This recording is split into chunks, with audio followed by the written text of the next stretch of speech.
વિસ્તારમાં આવેલી 7 step school દ્વારા એન્યુઅલ ફંક્શનનું આયોજન કરવામાં આવ્યું હતું। કાર્યક્રમનું નામ 7 સ્ટેપ કે સિતારે રાખવામાં આવ્યું હતું, જેમાં વિદ્યાર્થીઓ દ્વારા 21 જેટલી કૃતિઓ રજૂ કરવામાં આવી હતી।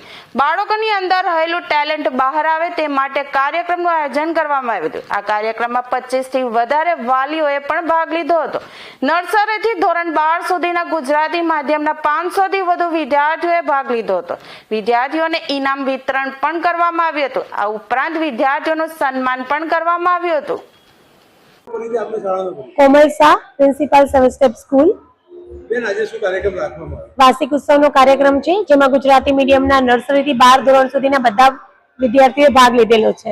વાત કરીએ તો શું થીમ, કેવા પ્રકારની મહેનત? 7 સ્ટેપ કે સિતારે થીમ રાખવામાં આવી છે, જેમાં અલગ અલગ ફિલ્ડમાં બાળકોએ જે અચીવમેન્ટ લીધું છે એને અમે આજે સન્માનિત કરીએ છીએ। સન્માનની વાત નીકળી તો ઇનામ વિતરણ બી રાખ્યું છે।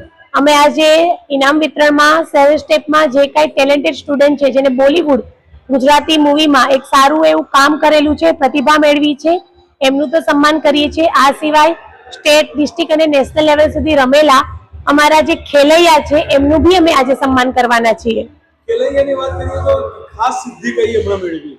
નેશનલ લેવલ વેદાંશી વાલા, જે ટેબલ ટેનિસમાં નેશનલ લેવલ સુધી રમવા ગઈ છે, એ અમારી સૌથી પ્રાઉડ મોમેન્ટ કહેવાય 7 સ્ટેપ માટે। એ સિવાય 15 થી 17 બાળકો છે જે સ્ટેટ અને નેશનલ લેવલ સુધી સ્કેટિંગ, વોલીબોલ, કરાટેમાં વિનર થયા છે। વાત કરીએ તો હોકી ટીમની, હોકી ટીમ 1 વર્ષથી ગુજરાતી અને ઇંગ્લિશ મીડિયમના બધા બાળકોએ મહેનત કરી ડિસ્ટ્રિક્ટ અને સ્ટેટ લેવલ સુધી નામ મેળવ્યું છે, એમનું બી આજે સન્માન કરવાના છીએ।